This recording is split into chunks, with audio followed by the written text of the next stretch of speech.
것으로 교훈과 책망과 바르게 함과 의로 교육하기에 유익하니 이는 하나님의 사람으로 온전하게 하며 모든 선한 일을 행하기에 온전하게 하려 함이니라.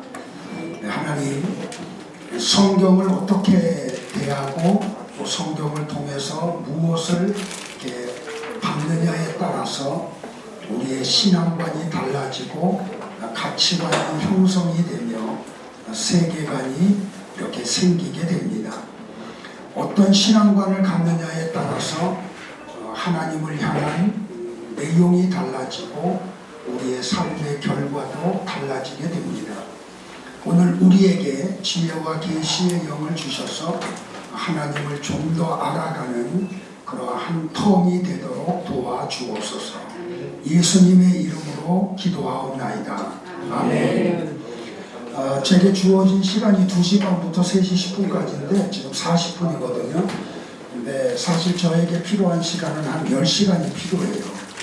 근데 이 짧은 40분 동안 여러분들과 같이 주어진 과제를 같이 나눠야 되기 때문에 조금 더 마음이 분주합니다. 하나님을 어떻게 아느냐라고 하는 게 굉장히 중요하죠. 근데 인기가 없잖아요. 세상적인 거 강의 들을 때는 그래도 좀 사람이 많은데 하나님에 대해서 좀 더 알고자 하는 데는 지금 절반도 안 남았어요. 그만큼 하나님 앞에 가는 길이 쉽지가 않아요. 그리고 하나님이 허락을 하셔야만 되고, 그래서 오늘은 제가 구원론 강의를 이렇게 다 촬영했기 때문에 여러분들이 학과 중에 좀 자세히 들으시면 감사하겠고, 그 부분도 나중에 좀 시간이 되면 제가 좀 자세하게 다시 한번 여러분들과 좀 디스커션 할 수 있는 시간이 되면 좋겠다는 생각이 들고요. 오늘은 좀 전반적인 내용을 우리가 한번 쭉 살펴보고 우리가 성경까지 한번 들어가는 그런 시간을 가질게요. 예수님이 이런 말씀을 하시죠. 사람이 만일 온 천하를 얻고도 자기 생명을 잃으면 무슨 소용이 있느냐.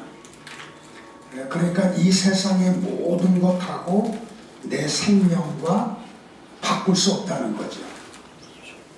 그러니까 우리의 가치관이 여기서부터 형성이 돼야 돼요. 그러니까 이 세상에서 가장 좋은 것은, 귀한 것은 생명이에요. 그래서 예수님도 어느 말씀까지 하시냐면 온 천하와 한 생명을 바꾸지 않겠다고. 그러니까 우리 전도사님, 여기 강도사님들 계신데 우리가 하나님의 말씀을 가지고 사역하는 이 사역은 엄청난 사역이에요. 왜냐하면 천하보다 귀한 생명을 상대하는 우리의 사역이기 때문에. 그럼 여러분들 생명이 뭘까요?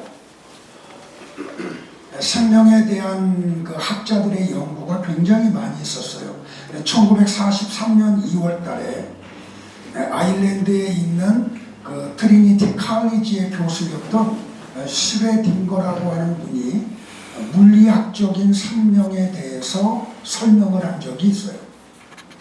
국어사전을 한번 찾아보시면 국어사전에서는 생명을 이렇게 설명을 해요. 생물이 살아서 숨 쉬고 활동할 수 있게 하는 능력. 그거를 국어사전적 의미에서 생명이라고 그래요. 그런데 좀 더 구현하면 생물이 태어나서 죽기까지의 전 과정, 그 상태를 생명이라고 그래요. 그러면 성경이 말하는 생명은 뭘까요? 하나님이 말씀하시는 생명이 무엇이냐는 거죠. 여러분들 그 복음서를 연구해 보면 마태나 마가나 누가는 예수님이 어떤 일을 행하신 것을 기적이라는 단어 또는 이적이라는 단어를 썼어요. 근데 요한은 요한복음에서 기적이나 이적이라는 단어를 한 번도 언급을 안 해요. 표적이라는 단어가 나와요. 이 표적이라는 헬라어가 뭐냐면 세메이온이에요. 세메이온이라는 말이 영어화되면 사인이에요. 우리나라 말로 번역하면 표지판. 그래서 요한이 요한복음에다가 7가지 표적을 기록해요. 첫 번째 표적이 요한복음 2장 1절부터 11절에 나와요. 갈릴리 가나 혼인잔치집에서 물로 포도주를 만드는 표적이죠. 자, 표적이라는 뜻이 뭐냐면 어떤 목적지를 가르쳐주는 역할을 하죠. 그러면 요한이 예수님이 공생의 기간 동안 많은 표적을 행하셨음에도 불구하고 요한복음에다가 7가지의 표적을 기록해요. 그러니까 사인이죠. 안내판이에요. 표지판. 그러면 이 표적들이 안내하는 목적지가 어디냐면 요한복음 20장 30절과 31절이에요. 그러니까 여러분들이 요한복음을 푸는 열쇠 구절이 어디냐면 요한복음 20장 30절과 31절이에요. 그러니까 요한복음 20장 30절과 31절이 풀리지 않으면 요한복음 전체가 안 풀려요. 자, 요한복음 20장 30절과 31절이 뭐예요? 예수님이 많은 표적을 행하셨지만 요한이 요한복음에다가 7가지의 표적만 기록한 것은 예수께서 하나님의 아들 그리스도이심을 믿게 하려 하며, 표적의 목적은 놀라라고 한 게 아니에요. 구원자이신 예수님이 구약 성경의 여러 선지자들로부터 여러 모양으로 예언된 메시아 그리스도라는 것을 믿게 하려고 주님이 표적을 행하신 것이지, 떡을 먹고 배불렀기 때문에 그 다음날 또 떡 구하러 오라는 뜻이 아니에요. 그 이름을 힘입어 그 다음에 생명을 얻게 하려 합니다. 자, 오병이어의 표적을 요한복음 6장에서 행하세요. 그러자 그 다음날 사람들이 또다시 떡을 구하러 벳세다로 가죠. 근데 거기 예수님이 계시지 않아요. 그러자 그들이 그 전날 밤 제자들이 배를 몰고 가는 그 뱃머리의 방향이 가버나움인 것을 알고 가버나움으로 와요. 그러자 예수님이 그들을 보자마자 뭐라 그러세요? 너희들이 오늘 또다시 나를 찾아온 것은 표적을 본 까닭이 아니요 그래요. 자, 표적의 목적이 뭐라고요? 예수라는 구원자가 구약 성경에 예언된 메시아라는 것을 믿게 하기 위해서 표적을 주님이 행하신 거죠. 그런데 그들이 그 다음날 또다시 예수님에게 온 것은 구원자이신 예수님이 하나님의 아들 메시아라고 하는 것을 믿으려고 온 게 아니에요. 어저께 먹었던 또 떡을 구하러 온 거예요. 그러니까 주님이 책망을 하죠.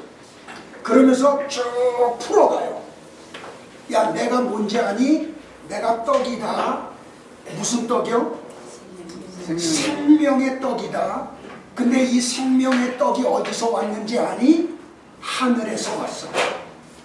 그러면서 출애굽한 이스라엘 백성들이 광야 40년 동안 하나님으로부터 공급받고 먹었던 만나 이야기를 아시죠?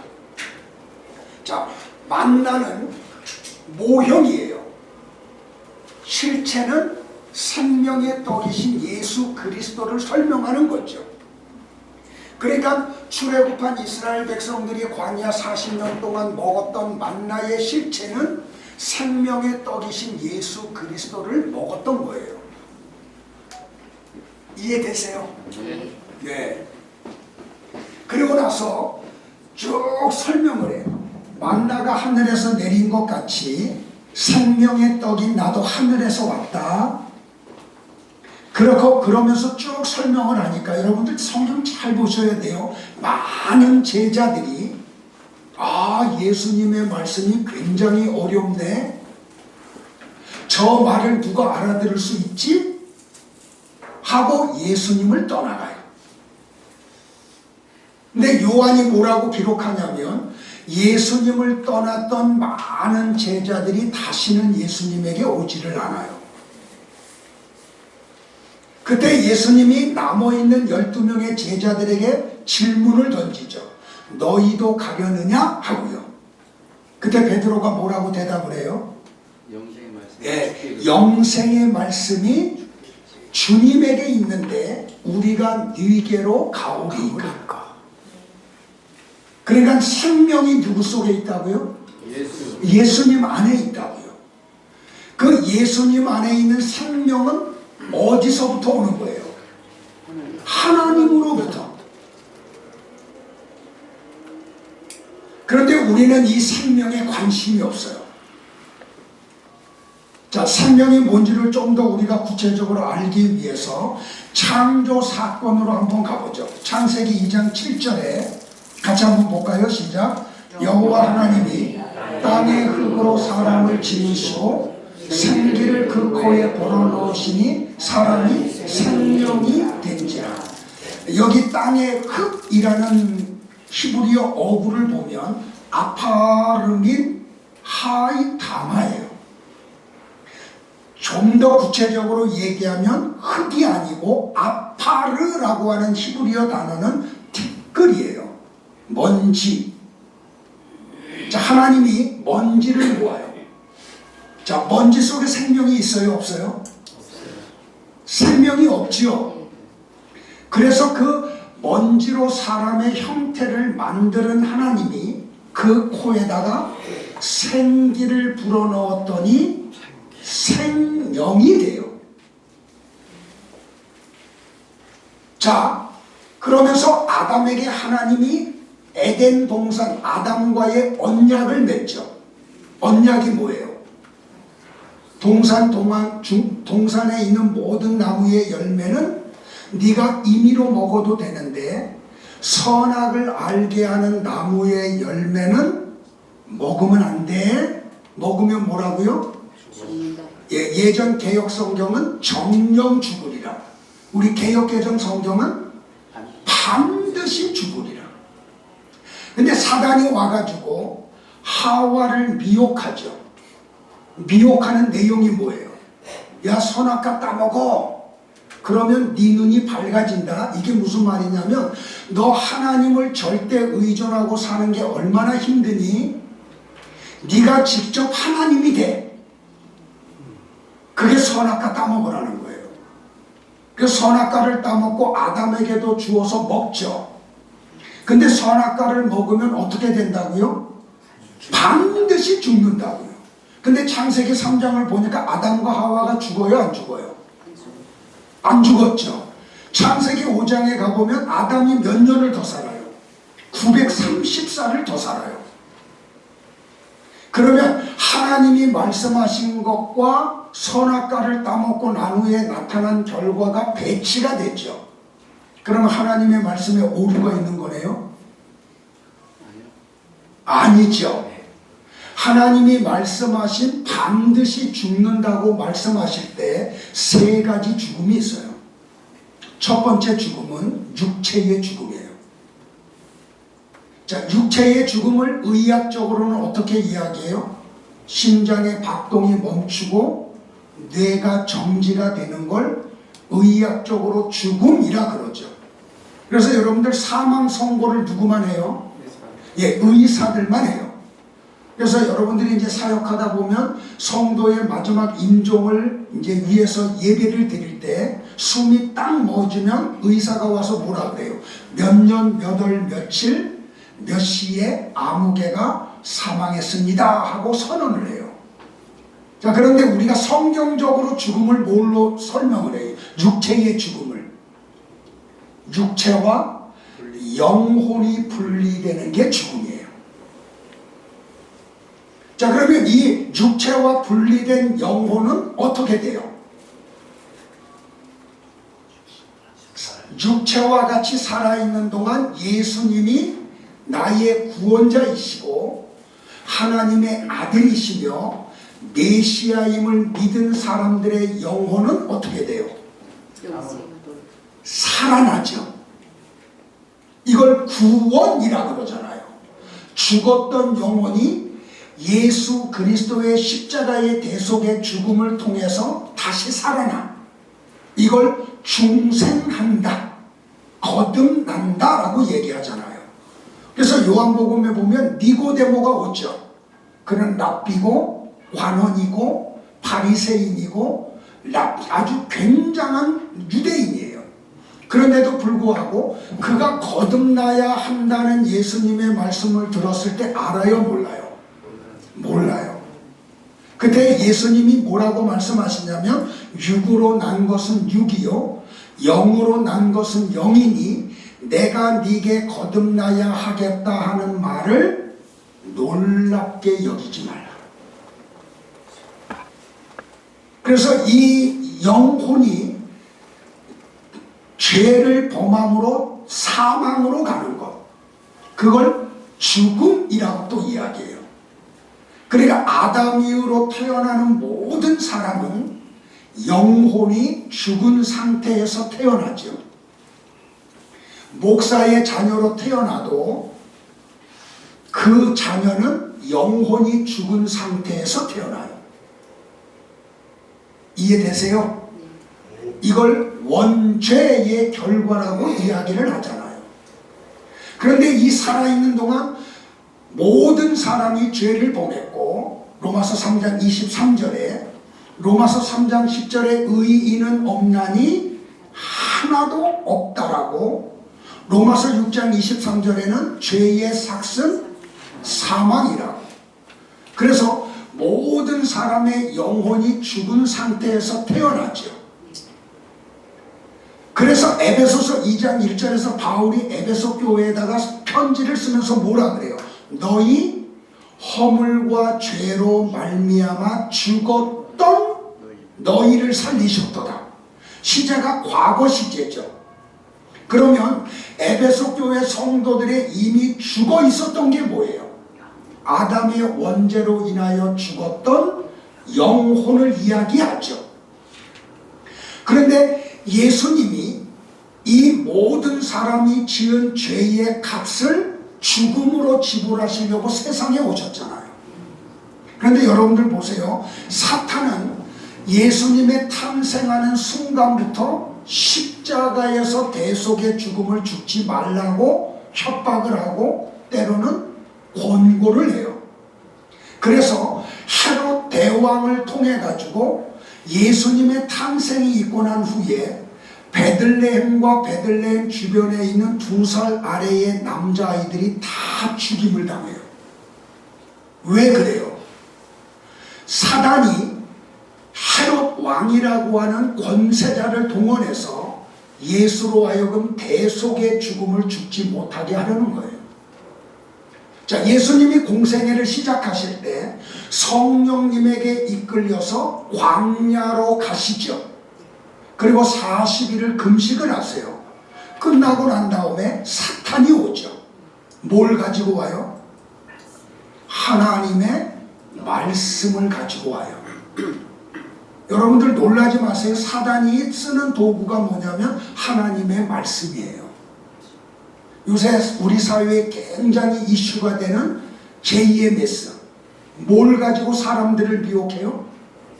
하나님의 말씀을 가지고. 저 신천지가 뭘 가지고 사람들을 쓰러뜨려요? 하나님의 말씀을 가지고. 그래서 여러분들은 하나님의 말씀이 뭔지를 정확하게 인지하지 아니하면 우리가 하는 사역이 사단의 도구로 전락해버리고 말아요. 그래서 여러분들은 성경 박사들이 되셔야 돼요. 저는 그래서 할 수만 있으면 한 달에 성경 1독을 하려고 그래요. 그냥 일독하는 게 아니고 하나님의 인도를 받으면서요.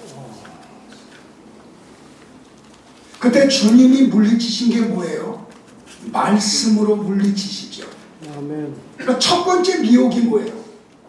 돌로 떡을 만들려고 하는 거죠.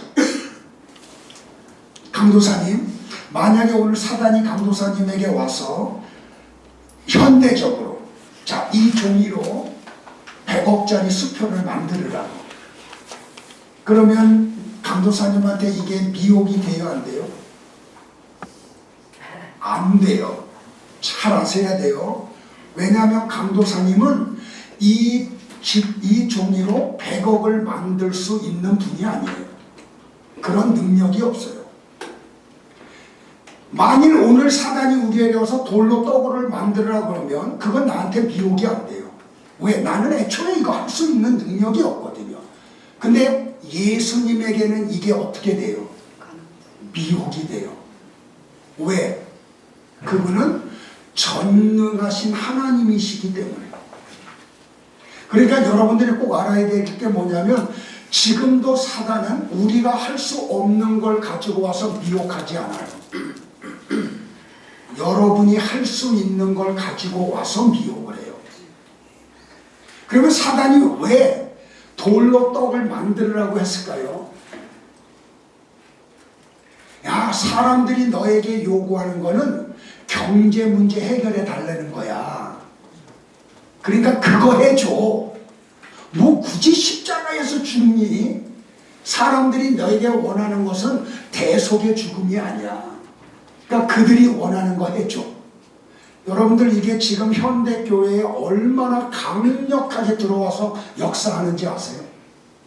그래서 이 지상교회들마다 기도하는 내용이 전부 다 뭐예요?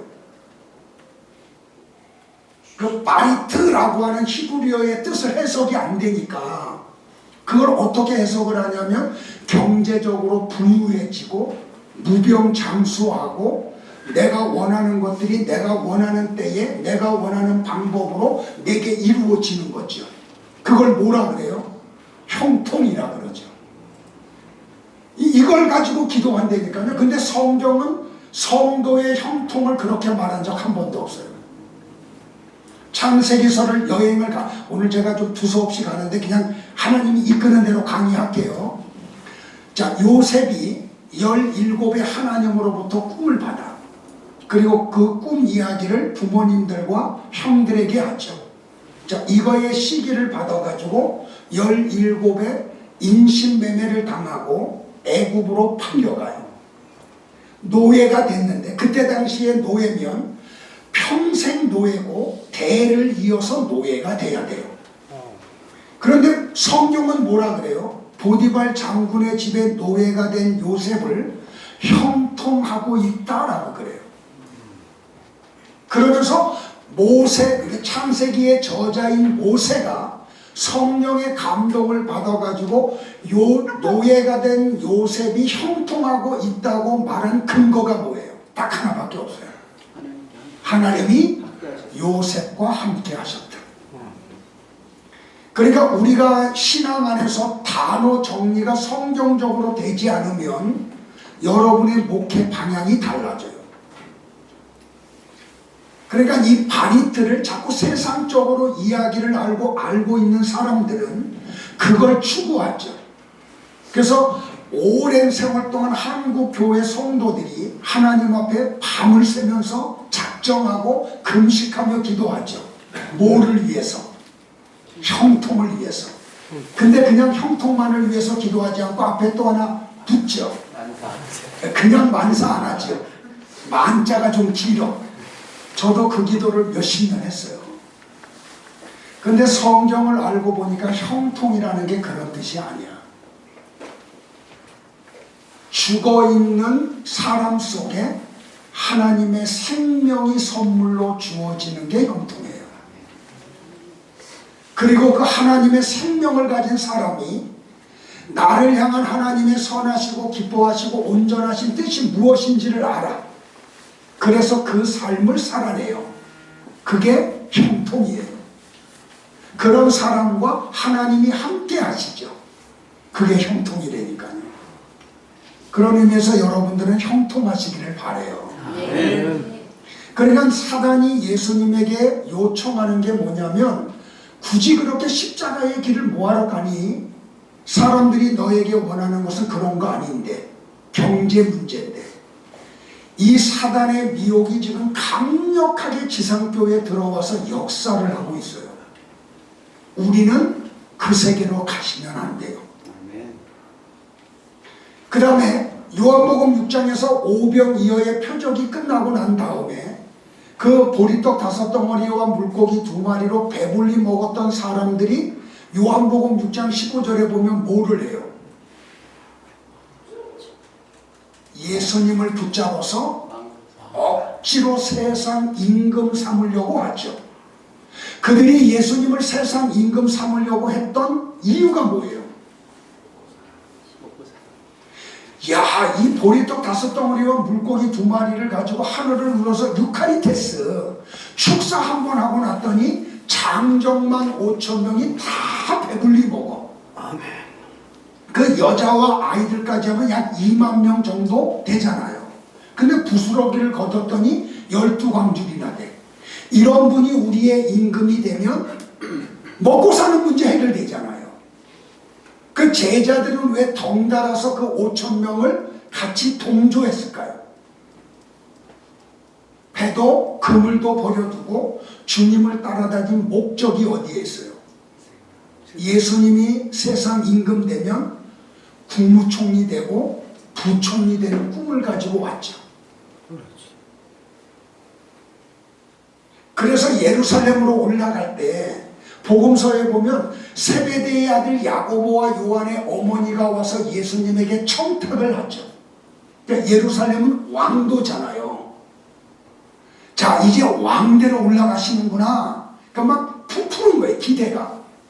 그래서 주님 예루살렘에 올라가셔서 세상의 임금이 되시면 3년 전부터 모든 걸 포기하고 주님을 따라다녔던 우리의 2 아들, 하나는 주의 오른편에 하나는 왼편에 앉혀달라. 그 이야기를 들었던 나머지 10 제자가 어떻게 해요? 분노를 냈죠. 왜요? 왜? 이놈들이 선수쳤거든요. 우리도 그걸 꿈꾸고 지금 3년 동안 주님 따라다녔는데 야고보와 요한이 선수를 치는 걸 보니까 화가 난 거예요. 자, 또 하나 마태복음 16장으로 한번 가보세요, 여러분들.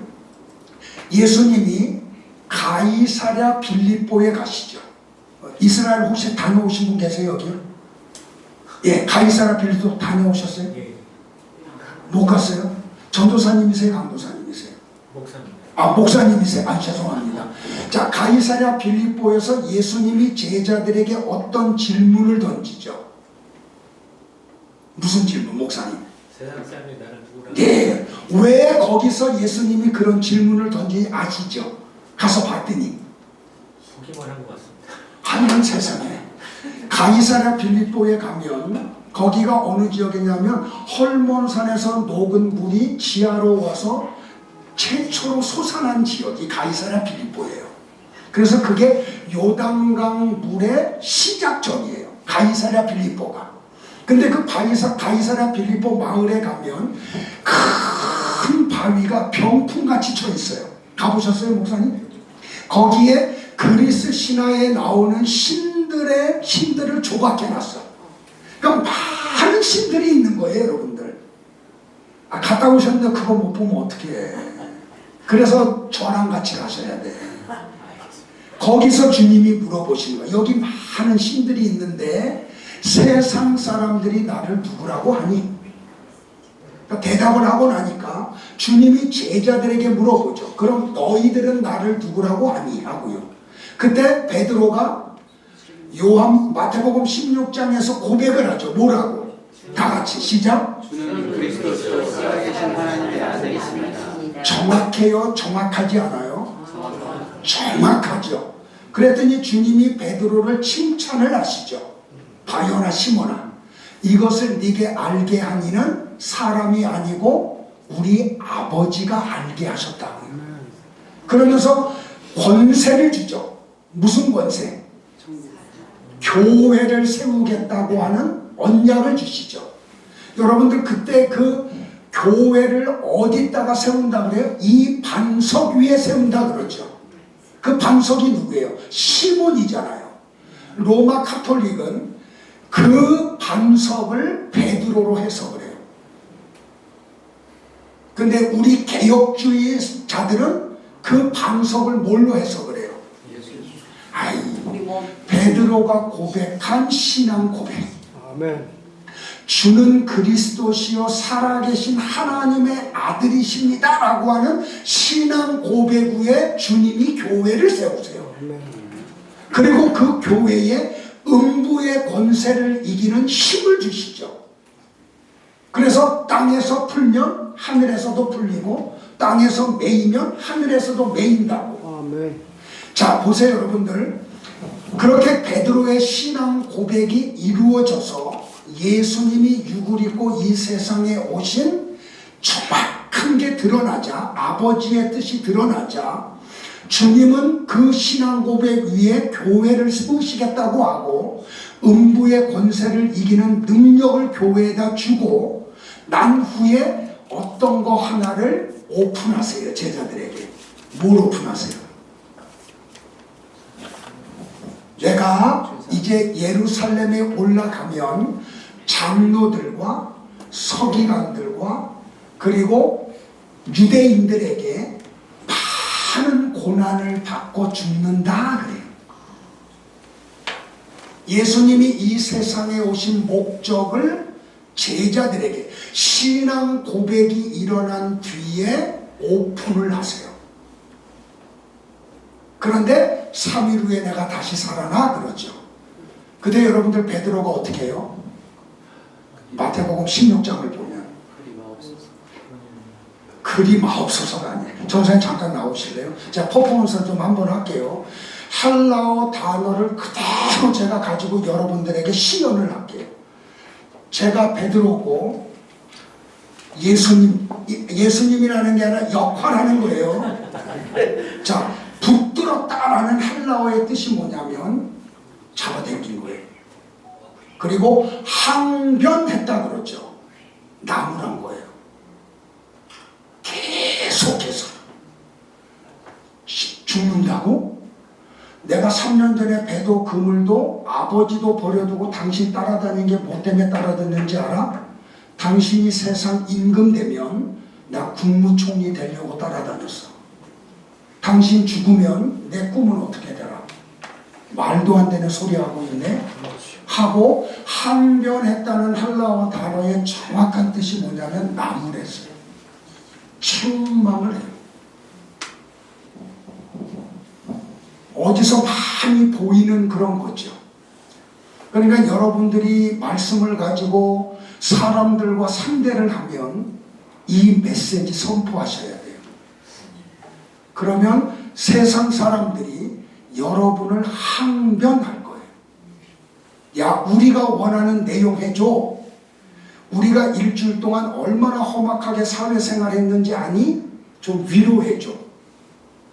그리고 우리를 위해서 축복해줘. 잘 되게. 여러분들 조금 더 이야기하면 이 세상의 영의 세계는 딱 둘밖에 없어요.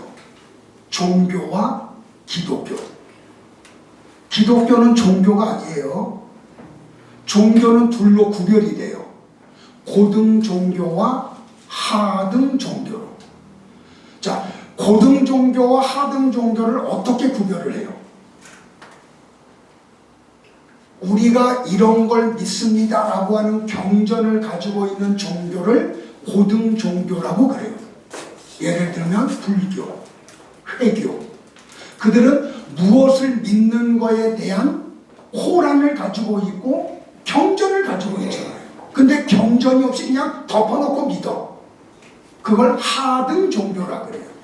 선앙당에서 비는 거, 무당들이 굿하는 거. 근데 이 종교는 인간이 신을 만들어 놓죠. 그리고 그 신을 찾아가서 내가 이 세상에 사는 동안 필요한 것을 얻어내죠. 그걸 뭐라 그래요? 그걸 종교 생활이라고 그래요.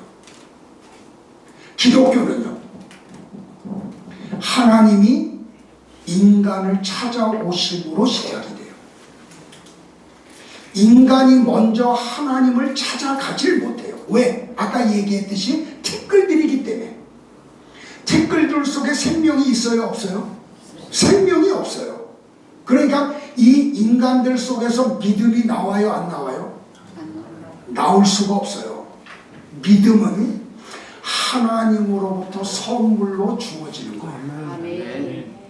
하나님이 어떤 특정한 사람들에게 믿음을 선물로 주실 때 그 믿음을 선물 받은 사람들에게서 믿음의 반응이 나오는 거지, 어떤 사람이 인격이 훌륭해서 믿음이 그들 속에서 막 나오는 거 아니에요. 그래서 에베소서 2장 4절에서 바울이 그걸 뭐라 그래요? 선물이라 그러잖아요. 그걸 은혜라고 이야기를 하고요.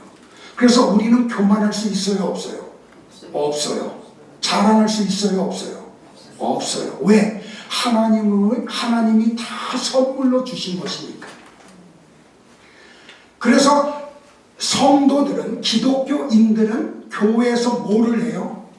종교 생활을 하죠. 신앙 생활을. 근데 종교인들은 종교 생활을 해요. 종교 생활이 뭐라고요? 내가 원하는 것을 내가 원하는 때에 내가 원하는 방법으로 신이 해주기를 기대하는 행위, 그게 종교 생활이에요.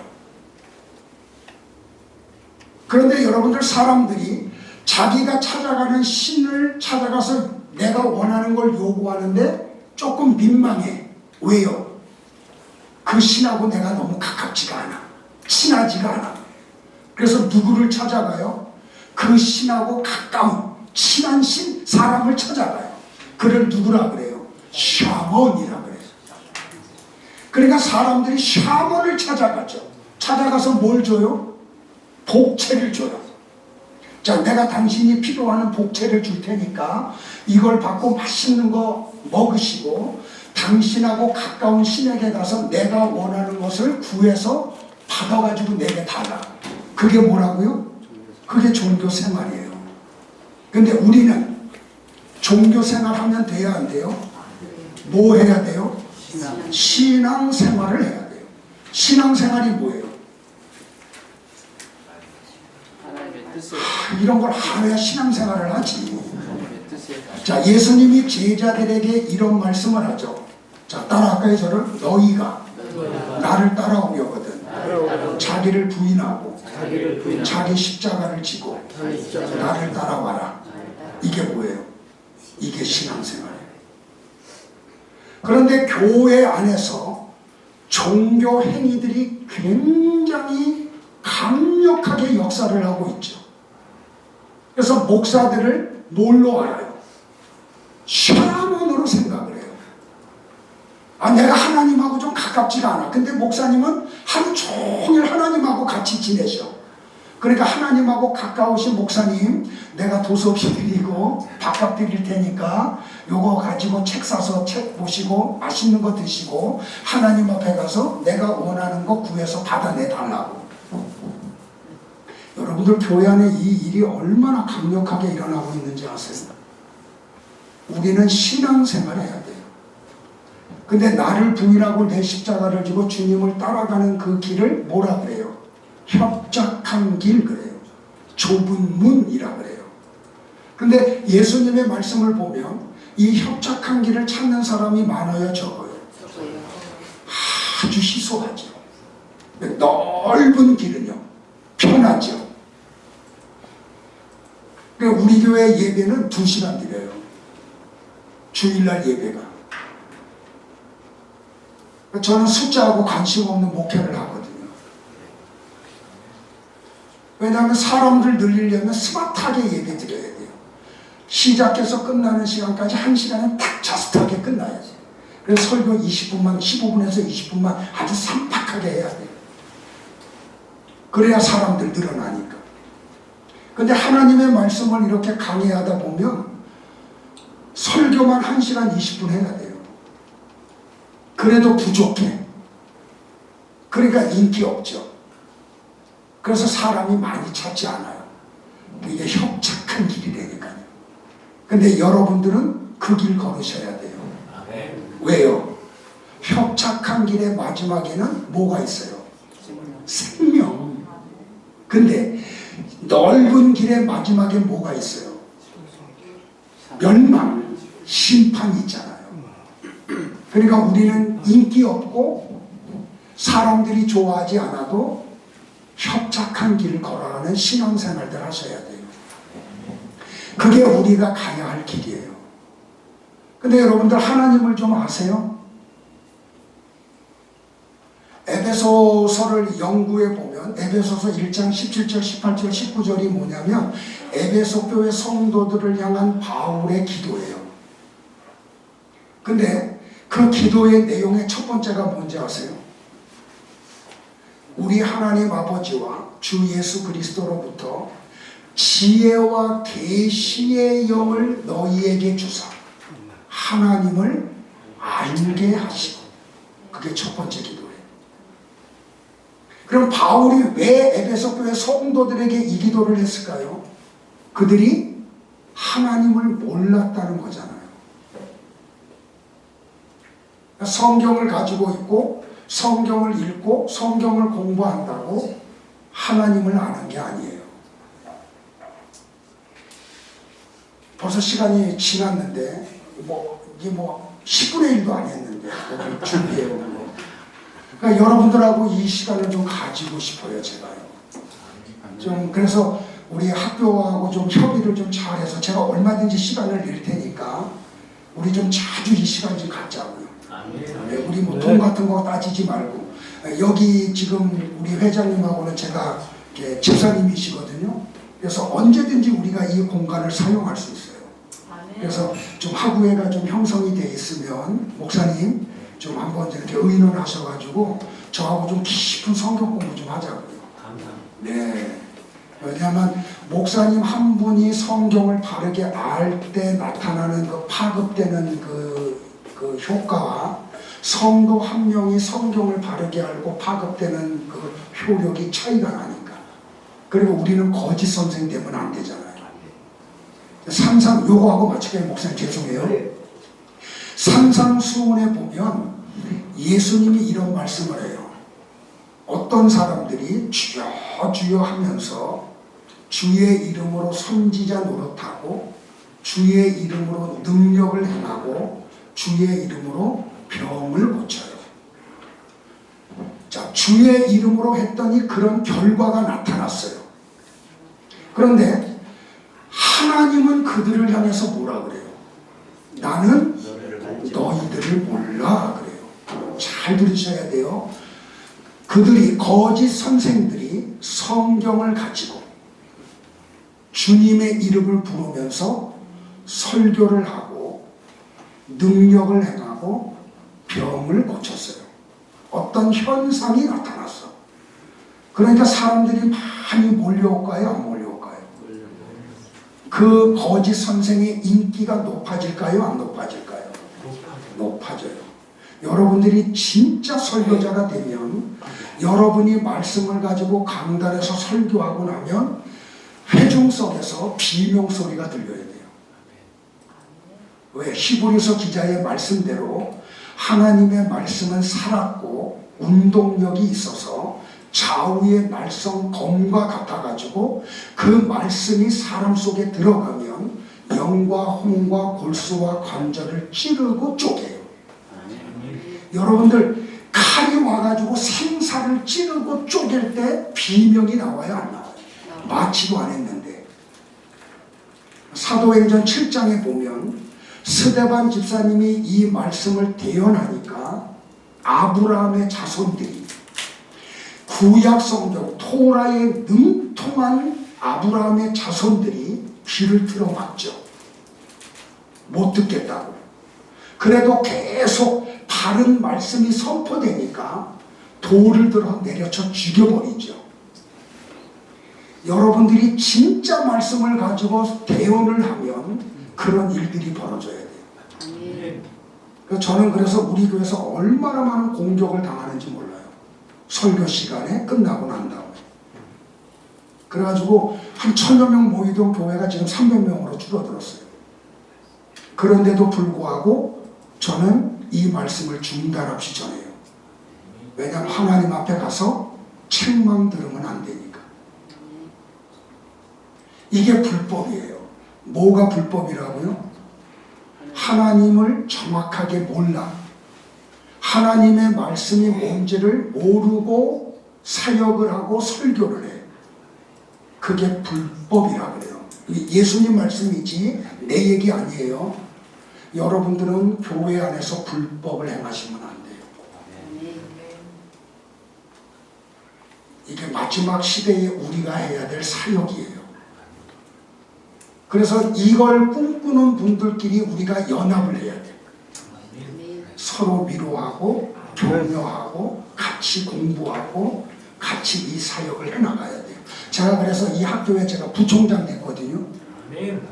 우리 서 목사님이 몇 년 전부터 코를 했는데 제가 일이 너무 많아가지고 거절하다 작년 11월 달에 허락을 했어요. 한 이유는 이렇게 여러분들하고 이 세계로 같이 가고 싶었어요. 나 혼자 가는 게 너무 힘든 거예요. 외롭고요. 그래서 저는 목사 세계를 못 가요. 죄송한데. 그래서 노회를 안 가요. 총회는 근처에도 안 가요. 왜? 교회에서 성경 연구하고 성도들하고 이런 시간 갖기에도 너무 에너지가 부족해요. 시간도 부족하고. 불법을 행하면 안 돼요. 그러면서 주님이 뭐라 그래요? 바깥으로 내쫓으라고 그러죠. 그러니까 이 세상에 있는 동안 우리가 세상의 인기를 쫓아가시면 안 되고 주님이 가신 길을 쫓아가야 돼요. 기도하죠.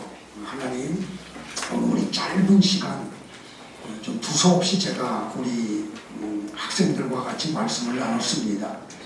우리가 이 시대에 들어야 될 말씀이고 또 인지해야 될 내용임을 우리에게 주지시켜 주셔서 감사합니다.